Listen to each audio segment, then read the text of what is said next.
Hello everyone, welcome to शिक्षक prep. तो friends, आज की क्लास में हम मैथ्स पेडागोजी करने वाले हैं और मैथ्स पेडागोजी में किस तरीके से आप जो है क्वेश्चंस को सॉल्व करेंगे, कौन सी ट्रिक आप यूज़ करेंगे कि आपके 15 आउट ऑफ 15 मार्क्स आ जाएं, इस वीडियो में हम डिस्कस करेंगे। तो ये आप देख पा रहे होंगे, ये प्रीवियस ईयर का क्वेश्चन पेपर है और आज से हम मैथ्स पेडागोजी के प्रीवियस ईयर स्टार्ट कर रहे हैं। साथ में आप जानते हैं हमारे CDP की प्रीवियस ईयर क्लासेस भी चल रही हैं, जिसमें हम 40 क्लासेस कर चुके हैं। हिंदी की चल रही है, साथ में मैथ्स पेडागोजी हमने स्टार्ट कर लिया है। EVS भी चलेगा, सारे सब्जेक्ट 1 बाय 1 चलेंगे, जिसमें हम सारे प्रीवियस ईयर क्वेश्चंस को डिस्कस करेंगे। और देखिए, प्रीवियस ईयर ऐसा नहीं है कि आप बहुत पुराने करने के लिए बैठ जाओ, 2011-12 के कर रहे हैं। ये वाले प्रीवियस ईयर आपको नहीं करने हैं। आप जो प्रीवियस ईयर सॉल्व करेंगे ना, वो रिसेंट वाले करने हैं, जो आपके ऑनलाइन शिफ्ट में हुए थे। एक तो वो वाले सॉल्व करेंगे और उसके बाद जो आपका 2024 में हुआ था उनको सॉल्व करेंगे, क्योंकि जो बहुत पुराने वाले प्रीवियस ईयर है ना, अब उस तरीके के क्वेश्चन आपसे नहीं पूछे जाते हैं। तो लेटेस्ट वाले PYQs हम सभी सॉल्व करेंगे 1 बाय 1। तो चलिए स्टार्ट करते हैं आज की क्लास। और फ्रेंड्स, अगर आप CTET का पेड नोट्स परचेज करना चाहते हैं तो स्क्रीन पर दिए हुए नंबर पर व्हाट्सअप मैसेज करके आप पेड नोट्स को ले सकते हैं। तो चलिए स्टार्ट करते हैं।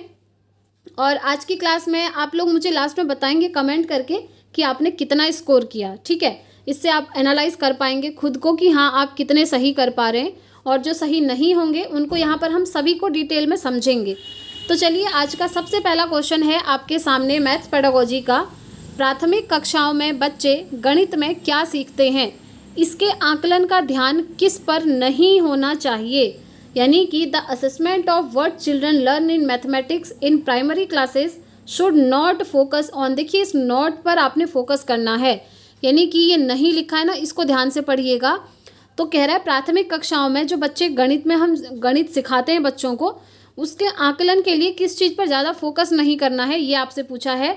ऑप्शन आपके सामने है। पहला है गणितीय अवधारणाओं को समझना, दूसरा है गणितीय भाषा का विकास, तीसरा है गणित की समस्याओं का जवाब देने में सटीकता, और चौथा है तर्क कौशल का विकास। तो देखिए, किस चीज़ पर आप ज़्यादा फोकस नहीं करेंगे, बताइए। पहला है understanding of the mathematical concept की जो अंडरस्टैंडिंग है, क्या उस पर फोकस नहीं करेंगे? इस पर तो हम फोकस करेंगे, है ना। डेवलपमेंट ऑफ मैथमेटिकल लैंग्वेज, जो गणित की भाषा है उसका विकास करना, इस पर भी फोकस करना है। और जो हमारी रीजनिंग स्किल्स होती हैं ना, तर्क लगाने की जो कौशल होते हैं हमारे, उस पर भी फोकस करना है। लेकिन ये जो आप सटीकता देख रहे हैं, ये सटीकता यहाँ पर सही नहीं है। गणित की समस्याओं का बच्चे एकदम सटीक जवाब दें, एकदम सही जवाब दें, इस चीज़ पर आपको फोकस नहीं करना है, क्योंकि प्राथमिक कक्षाएं हैं। उससे ज़्यादा इम्पॉर्टेंट है कि बच्चे गणित को कैसे सीखते हैं, उनको कॉन्सेप्ट समझाना, इन चीज़ों पर ज़्यादा फोकस करना है। लेकिन आप अगर ये सोच रहे हैं कि वो सटीक आंसर देगा एकदम, तो ये सही नहीं है, ठीक है। तो बस किस चीज़ पर ज़्यादा ध्यान नहीं देना है, इसी चीज़ पर नहीं देना है, इसलिए थर्ड ऑप्शन हमारा बिल्कुल राइट हो जाएगा। आगे बढ़ते हैं फ्रेंड्स नेक्स्ट क्वेश्चन की तरफ। प्रारंभिक कक्षाओं में एक गणितीय अवधारणा के विकास में निम्नलिखित निर्देशों का अनुक्रम किस प्रकार किया जाना चाहिए, बताइए किस प्रकार से आप करेंगे। एलिमेंट्री क्लासेस की यहाँ पर बात हो रही है, ठीक है। पहला है चित्र बनाना, फिर प्रतीकात्मक प्रतिनिधि का उपयोग करना, फिर अनुभव प्रदान करना, और है भाषा के माध्यम से समझाना।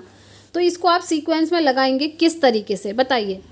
गणित की अवधारणा के विकास में निम्नलिखित निर्देशों का अनुक्रम किस प्रकार से आप करेंगे, ये आपसे पूछा हुआ है। तो देखिए, सबसे पहले क्या होता है, सबसे पहले आएगा आपका अनुभव प्रदान करना, ठीक है।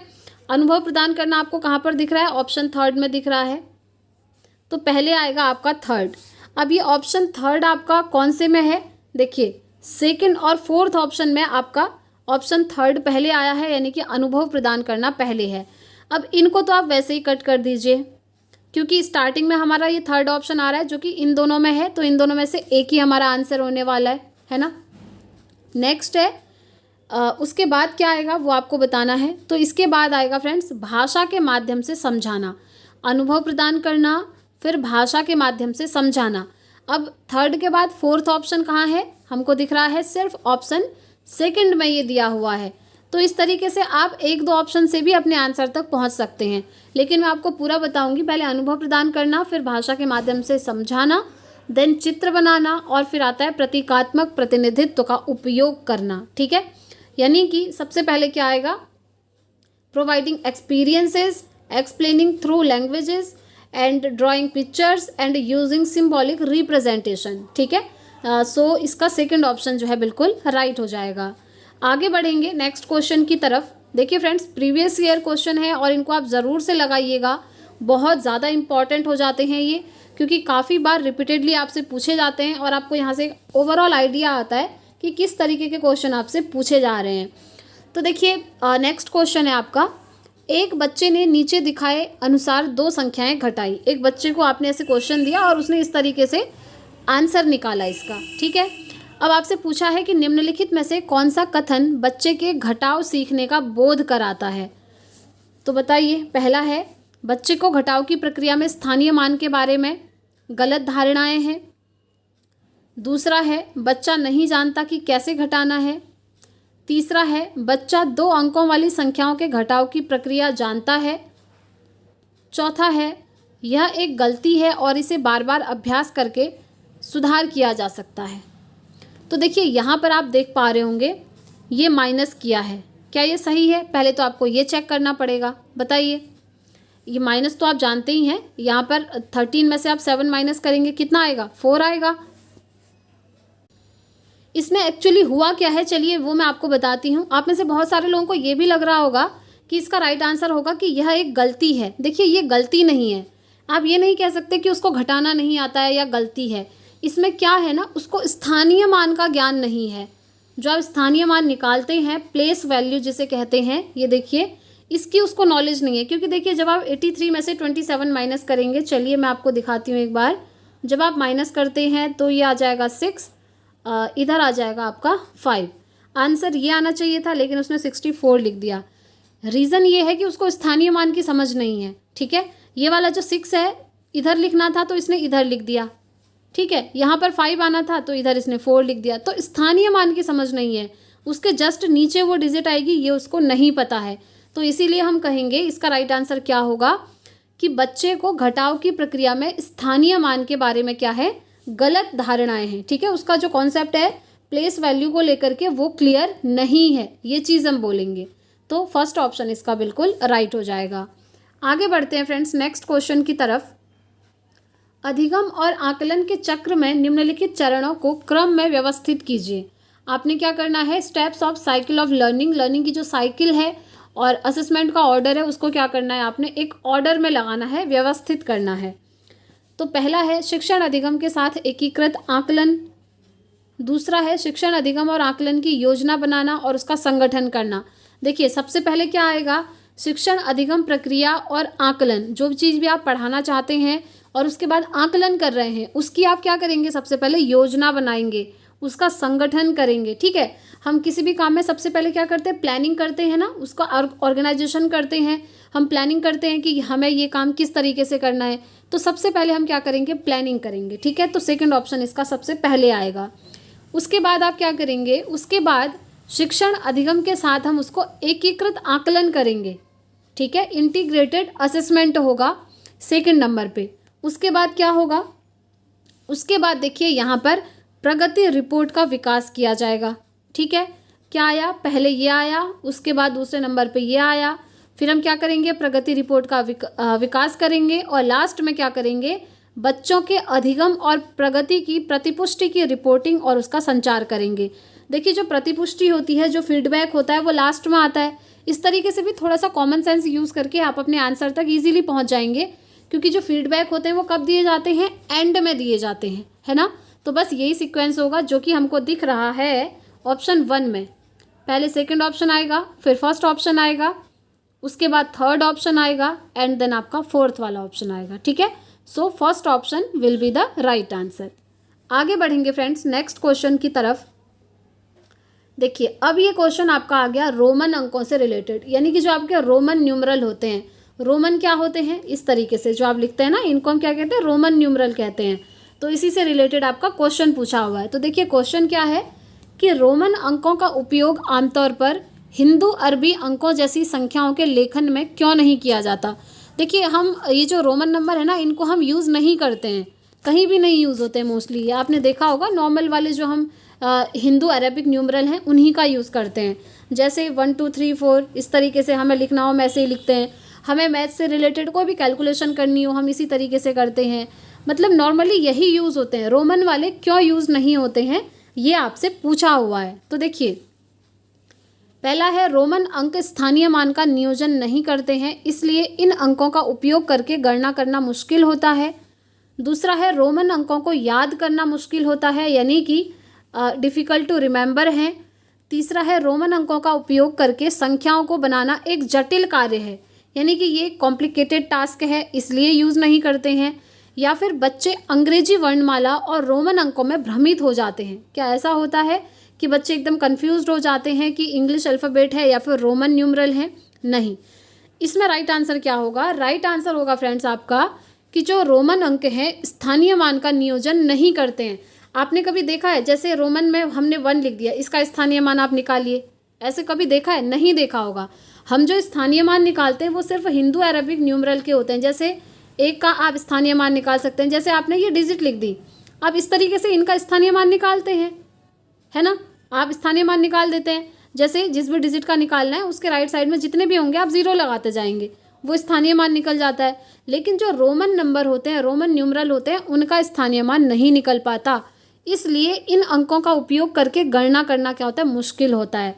तो मोस्टली कैलकुलेशन में या फिर कहीं भी आप देखेंगे तो ये जो रोमन न्यूमरल है इनका यूज़ नहीं किया जाता है और रीज़न इसका यही है। ठीक है, ये डे टू डे लाइफ में काम आने वाली चीज़ें भी हैं फ्रेंड्स, इसलिए मैथ्स में या फिर किसी भी सब्जेक्ट में कहा जाता है कि बच्चों को इस तरीके से पढ़ाओ कि उनकी डेली लाइफ से कनेक्टेड हो चीज़ें। तो एंड आई थिंक ये क्वेश्चन आप कनेक्ट भी कर पा रहे होंगे। तो इसका राइट आंसर क्या हो जाएगा? ऑप्शन 1 हो जाएगा। आगे बढ़ते हैं फ्रेंड्स नेक्स्ट क्वेश्चन की तरफ। एक शिक्षक अपनी कक्षा में बच्चों को उनके परिवेश में मौजूद वस्तुओं के भौतिक गुणों को अपने शब्दों में समझाने के लिए प्रोत्साहित करते हैं। बहुत अच्छी चीज़ है बच्चों से ये चीज़ कहना कि आप अपने शब्दों में बताइए। अपने छात्रों के साथ ऐसी गतिविधि करने के पीछे शिक्षक का सबसे उचित उद्देश्य क्या होगा? यानी कि शिक्षक का एम क्या है, objective of the teacher, teacher का ऑब्जेक्टिव क्या है, एम क्या है, ये आपसे पूछा हुआ है। तो चलिए ऑप्शन पे चलते हैं। पहला है यह एक बहुत ही रोचक गतिविधि है जिसे आकार की अवधारणा को पुनः देखने के लिए खाली समय में किया जा सकता है। क्या इसलिए आप कहते हैं? दूसरा है बच्चे अपनी भाषा में वस्तुओं को समझाने का आनंद लेते हैं, जैसे कि वे डम्ब शराड्स खेलने का आनंद लेते हैं। थर्ड है यह बच्चों को अनौपचारिक रूप से किसी वस्तु के भौतिक गुणों का निरीक्षण करने का अवसर देता है, जो आकारों के बारे में उनकी समझ को गहन बनाता है। एंड उसके बाद है कि यह एक उपयोगी गतिविधि है जो एक बच्चे को आकारों का परिचय कराती है। तो बताइए राइट आंसर क्या होगा? आपको याद होगा मैंने आपको हमेशा बोला है जहाँ पर भी बच्चों को अपॉर्चुनिटीज़ दी जाएं, अवसर दिए जाएं, उस ऑप्शन को आप हमेशा ध्यान से पढ़िए और मोस्टली जो है आपका वही सही होता है, जो कि आप यहाँ पर देख पा रहे होंगे। देखिए यहाँ पर क्या अवसर दिए जा रहे हैं, ठीक है। एक यह बच्चों को अनौपचारिक रूप से किसी वस्तु के भौतिक गुणों का निरीक्षण करने का अवसर देता है, जो कि आकारों के बारे में उनकी समझ को गहन बनाता है। तो जहाँ भी बच्चों की समझ जो है बढ़ रही होगी, अंडरस्टैंडिंग बेस्ड चीज़ें होंगी और बच्चों को अपॉर्चुनिटी मिल रही होगी कुछ चीज़ें सीखने की, कुछ चीज़ें कहने की, तो वो ऑप्शन आपका हमेशा सही होता है। तो इसीलिए यहाँ पर थर्ड ऑप्शन बिल्कुल राइट हो जाएगा। इससे क्या होगा? इससे उसको भौतिक गुणों का क्या होगा? बोध भी होगा, वो निरीक्षण कर पाएगा, ठीक है। सो थर्ड ऑप्शन इसका राइट होगा। आगे बढ़ेंगे नेक्स्ट क्वेश्चन पे। अशिक्षित दुकानदार द्वारा उपयोग किए जाने वाले गणित, the mathematics used by illiterate shopkeeper, ठीक है। पहला है गणित कक्षा में उपयोगी नहीं है। अब देखिए एक अशिक्षित दुकानदार है, उसके द्वारा जो गणित उपयोग किया जा रहा है वो गणित कक्षा में उपयोगी नहीं है, या फिर सभी गणितीय समस्याओं को हल करने में बहुत ज़्यादा उपयोगी है। जी नहीं, हम ये नहीं कहेंगे कि बहुत उपयोगी है या उपयोगी है ही नहीं। फिर है कि उसमें अस्पष्टता और बहुत कम स्तर की शुद्धता है, या फिर हम ये कहेंगे कि संबंधित समस्याओं को हल करने में वैकल्पिक रणनीति के रूप में कक्षाओं में शिक्षकों द्वारा चर्चा की जानी चाहिए। यही यहाँ पर राइट होगा कि टीचर को जो है इसके बारे में चर्चा करनी चाहिए, ताकि जो सही कॉन्सेप्ट है उसको बच्चे सीख पाएँ रिलेट करके, ठीक है। तो बस इसीलिए फोर्थ ऑप्शन यहाँ पर बिल्कुल राइट हो जाएगा। आगे बढ़ते हैं फ्रेंड्स नेक्स्ट क्वेश्चन की तरफ। नेक्स्ट क्वेश्चन है आपके सामने, एक शिक्षक को गणित कक्षा में बच्चों के एक विषम समूह को कैसे संभालना चाहिए। बताइए, विषम समूह की बात हो रही है, यानी कि हेट्रोजीनियस ग्रुप की बात हो रही है। पहला है, एक ही क्षमता वाले बच्चों को एक साथ समूहित रखकर और उनकी क्षमता के अनुसार प्रश्न दे करके ऐसा करना चाहिए। मैंने आपको हमेशा बताया है, समूह तो बनाना अच्छी बात है, लेकिन एक जैसी एबिलिटी के बच्चों का आप ग्रुप बना दे रहे हैं, ये सही बात नहीं है। फिर ये वही बात हो जाएगी कि आप बच्चों के बीच में पक्षपात कर रहे हैं, जेंडर बायसनेस कर रहे हैं, जो कि हमको नहीं करनी है। ठीक है, इसीलिए फर्स्ट ऑप्शन यहाँ पर राइट नहीं होगा। नेक्स्ट है, एक ही कक्षा में सभी बच्चों को एक साथ समूहित करके या फिर अलग अलग क्षमताओं वाले बच्चों को एक साथ समूहित रखकर, ताकि वे एक दूसरे से सीख सकें। ये देखिए, यहाँ पर बिल्कुल सही है।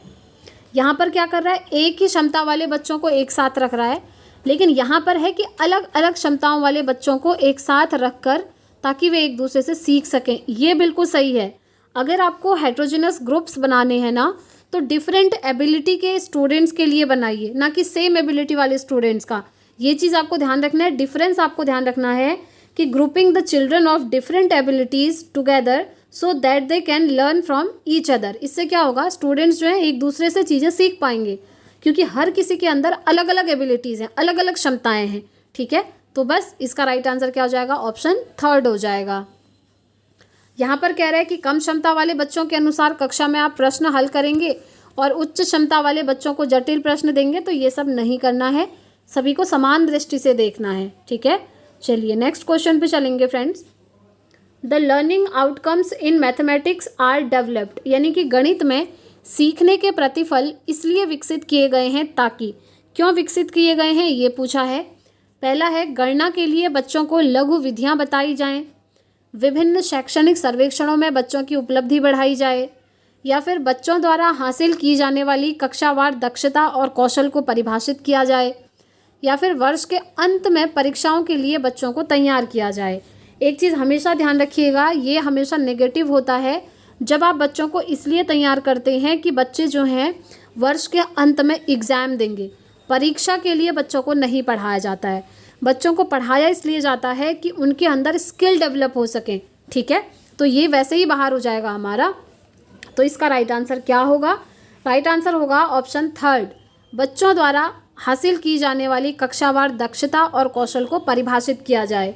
जैसा कि मैंने आपको बोला, बच्चों में कौशल विकसित करने हैं। ठीक है, तो गणित में सीखने के प्रतिफल इसीलिए विकसित किए जाते हैं ताकि बच्चों ने जो भी कक्षावार दक्षता हासिल करी है, जो भी स्किल्स उन्होंने हासिल करी हैं, उनको आप क्या कर पाएँ, परिभाषित कर पाएँ। ठीक है, डिफाइन कर पाएँ। तो थर्ड ऑप्शन इसका राइट हो जाएगा। आगे बढ़ेंगे नेक्स्ट क्वेश्चन पे। निम्नलिखित में से कक्षा में हो रहा कौन सा कार्य एक गतिविधि है।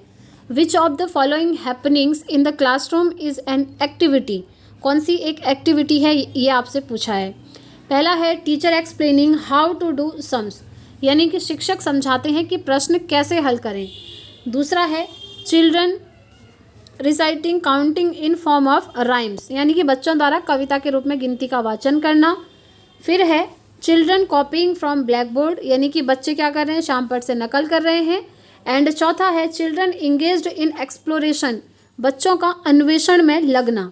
तो बताइए, यहाँ पर इन चार ऑप्शन में आपको किस में दिख रहा है कि बच्चे एक्टिविटी कर रहे हैं, बच्चे गतिविधि कर रहे हैं। गतिविधि का मतलब होता है फ्रेंड्स, जहाँ पर बच्चे क्या हैं, काम में खुद लगे हैं। हम कहते हैं ना कि लर्निंग बाय डूइंग, हम क्या कहते हैं, लर्निंग बाय डूइंग, यानी कि करके सीखना। इसका कॉन्सेप्ट किसने दिया था, चलिए ये भी आपको यहाँ से रिवाइज हो जाएगा। इसका कॉन्सेप्ट दिया था जॉन डीवी ने, करके सीखना, जहाँ पर बच्चे क्या करेंगे, खुद से चीज़ों को करके सीखेंगे। ठीक है, इस चीज़ पर फोकस किया जाता है। और यही आपका क्वेश्चन है कि बच्चे खुद एक्टिविटी कर रहे हैं, खुद गतिविधि कर रहे हैं, किस ऑप्शन में कर रहे हैं बताइए। जब आप समझा रहे हैं कि प्रश्न कैसे हल करें, तो क्या उसमें बच्चे एक्टिव हैं, नहीं हैं। यहाँ सिर्फ और सिर्फ टीचर एक्टिविटी कर रहे हैं। ठीक है, टीचर एक्टिव हैं, बच्चे नहीं हैं। यहाँ पर बच्चों द्वारा कविता के रूप में आप गिनती का वाचन करवा रहे हैं। ठीक है, मतलब जैसा आप बोल रहे हैं वैसे ही बच्चे भी बोल रहे हैं, राइम्स की तरह, तो ये भी नहीं होगा। बच्चों द्वारा श्यामपट्ट से नकल करना, सीधे आपने कुछ लिख दिया ब्लैक बोर्ड पे और बच्चे उसको कॉपी कर रहे हैं, तो यहाँ पर भी ऐसा नहीं है कि बच्चे खुद से कुछ नया कर रहे हैं, कुछ एक्टिविटी कर रहे हैं, नहीं। एक्टिविटी वो कहाँ पर कर रहे हैं? चिल्ड्रन इंगेज्ड इन एक्सप्लोरेशन, बच्चों का अन्वेषण में लगना। जैसे आपने बच्चों को कोई चीज़ दे दी, कोई प्रॉब्लम दे दी, तो उसका सॉल्यूशन वो खुद निकालेंगे, वो एक्सप्लोर करेंगे खुद को, ठीक है। तो अगर बच्चे किसी, देखिए अन्वेषण की जगह आपका खोज भी लिखा आ सकता है, बच्चों का खोजबीन में लगना। खोजबीन मतलब ही होता है एक्सप्लोर करना, अन्वेषण करना। जहाँ पर आपने बच्चों को कोई एक प्रॉब्लम दी, उसका सॉल्यूशन वो निकालेंगे अनेक तरीक़ों से, वो खुद को क्या करेंगे? एक्सप्लोर करेंगे। तो वहाँ पर बच्चे सबसे ज़्यादा एक्टिव होंगे, क्योंकि उनका दिमाग वहीं पर यूज़ होगा। अब आप कह रहे हैं कि ब्लैक बोर्ड में कुछ लिखा है सेम वैसा ही उतार दो, या हम राइम्स बोलो, या फिर टीचर समझा रहे हैं कि कैसे प्रश्न हल करने हैं, तो यहाँ पर बच्चे एक्टिव नहीं है, यहाँ पर टीचर ज़्यादा एक्टिव हैं, लेकिन स्टूडेंट जो एक्टिव हैं वो यहाँ पर हैं, ठीक है।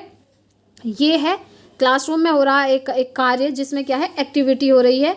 एक्टिविटी बेस्ड क्लासरूम इसी को कहा जाता है। सो फोर्थ ऑप्शन इसका राइट हो जाएगा। आगे बढ़ेंगे फ्रेंड्स नेक्स्ट क्वेश्चन की तरफ।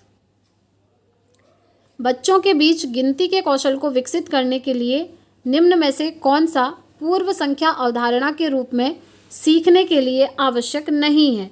नोट पूछा है। पहला है एक एक संगतता, यानी कि 1 to 1 करस्पॉन्डेंस, फिर है क्रमबद्धता यानी कि सीरिएशन, फिर है संख्या नाम यादृच्छिक रूप से पढ़ना, फिर है समूह बनाना। तो देखिए यहाँ पर क्वेश्चन क्या कह रहा है? To develop skill of counting among children which one of the following is not required to be learned as pre number concept. तो बताइए, 1 to 1 करस्पॉन्डेंस ये तो सही है, एक एक संगतता, क्रमबद्धता भी सही है, समूह भी ठीक है, लेकिन ये जो आप देख रहे हैं ना, यादृच्छिक रूप से पढ़ना, संख्या नाम यादृच्छिक रूप से पढ़ना, रिसाइटिंग नंबर नेम्स रैंडमली, तो ये यहाँ पर आपका सही नहीं होगा, क्योंकि रैंडमली आप कर रहे हैं तो ये आपका सही नहीं माना जाएगा, ठीक है। पूर्व संख्या अवधारणा के रूप में सीखने के लिए ये आपका आवश्यक नहीं होगा। तो थर्ड ऑप्शन इसका राइट हो जाएगा। आगे बढ़ेंगे फ्रेंड्स नेक्स्ट क्वेश्चन की तरफ। एक बच्चे से यह पूछने पर कि क्षेत्रफल क्या है, यानी कि व्हाट इज एरिया, उसने लंबाई गुणा चौड़ाई उत्तर दिया, यानी कि लेंथ मल्टीप्लाई बाय ब्रेथ, ऐसे उसने आंसर दे दिया। तो क्षेत्रफल की अवधारणा के बारे में, बच्चे की समझ के बारे में आप क्या कह सकते हैं? पहला है बच्चे को क्षेत्रफल की अवधारणा के बारे में कोई जानकारी नहीं है, नहीं, ऐसा नहीं कह सकते। दूसरा है बच्चे ने किसी भी बंद आकार के क्षेत्रफल के सामान्य विचार को आयत के क्षेत्रफल के रूप में उपयोग किया है। जी हाँ, बिल्कुल, ये इसका राइट आंसर हो जाएगा। हम यही कहेंगे। आप ये नहीं कहेंगे कि उनको जो है नॉलेज ही नहीं है क्षेत्रफल की, एरिया क्या उनको पता ही नहीं है, ऐसा नहीं है। बच्चा सही कह रहा है कि क्षेत्रफल लंबाई गुणा चौड़ाई नहीं, बच्चा क्षेत्रफल और परिमाप की अवधारणा के बीच उलझन में नहीं, बल्कि इसका राइट आंसर क्या होगा कि बच्चे ने किसी भी बंद आकार के क्षेत्रफल के सामान्य विचार को आयत के क्षेत्रफल के रूप में उपयोग किया है। ठीक है, आप जानते ही हैं आयत क्या होता है ना, जिसकी आमने सामने की भुजाएं क्या होती हैं, बराबर होती हैं। ठीक हो गया। चलिए आगे बढ़ते हैं नेक्स्ट क्वेश्चन की तरफ। Which of the following statements is true with respect to mathematics learning. गणित सीखने के संबंध में निम्नलिखित में से कौन सा कथन सत्य है? सत्य कथन आपको बताना है। पहला है mathematics is a difficult subject to learn. क्या आपको मैथमेटिक्स बहुत डिफ़िकल्ट लगता है? क्या हम ये कहेंगे कि गणित सीखने के लिए एक बहुत कठिन विषय है? नहीं, जिस तरीके से आप अदर सब्जेक्ट्स को पढ़ते हैं सेम वैसे गणित को भी पढ़ सकते हैं।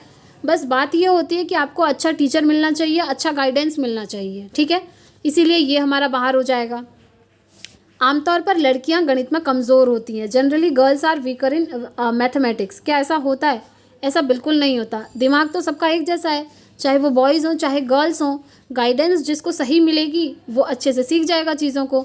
तो यहाँ पर तो बिल्कुल जेंडर बायसनेस वाली चीज़ें हैं, भेदभाव हो रहा है लड़के और लड़कियों में। ठीक है, लड़कियों को मैथ्स में वीक बताया जा रहा है। अब यही क्वेश्चन आपका CDP में कितनी बार घुमा के ऐसे पूछा हुआ है कि निम्नलिखित में से लिंग पक्षपात आपको कौन से वाक्य में दिख रहा है? और एक वाक्य आपका ये होता है कि आमतौर पर लड़कियां गणित में कमज़ोर होती हैं। तो बस यही क्या है आपका लिंग पक्षपात है, भेदभाव है, जेंडर बायसनेस है। ठीक है, जिसमें क्या है लड़कियों को अलग से ट्रीट किया जा रहा है, उनको ऐसे बोल दिया जा रहा है कि लड़कियां गणित में कमज़ोर होती हैं। तो ऐसा कुछ नहीं होता है, तो ये भी बाहर हो जाएगा। नेक्स्ट है हर कोई गणित सीख सकता है। डेफिनेटली हर कोई सीख सकता है, everybody can be learn mathematics, है ना, ये चीज़ आप भी एक्सेप्ट करते होंगे। तो ये तो बहुत ही ईजी क्वेश्चन था, आप लोगों ने खुद से भी सही आंसर कर लिया होगा। फोर्थ ऑप्शन इज गणित केवल कठोर अभ्यास से सीखा जा सकता है। तो ऐसा नहीं है कि आप जब बहुत कठोर अभ्यास करेंगे तभी सीखेंगे। राइट आंसर है कि हर कोई मैथ्स को सीख सकता है, everybody can be learn mathematics. ठीक है, बस कॉन्सेप्ट बताने वाला एक अच्छा गाइडेंस वाला उसको मिल जाए, हर कोई सीख सकता है। चलिए आगे बढ़ते हैं। नेक्स्ट क्वेश्चन, पाइथागोरस प्रमेय। ठीक है, जो आपकी पाइथागोरस थ्योरम है उससे रिलेटेड क्वेश्चन है। पाइथागोरस प्रमेय को सिखाने के लिए एक शिक्षक ने एक शीट वितरित करी जिस पर समकोण वाले 4 त्रिभुजों को खींचा गया।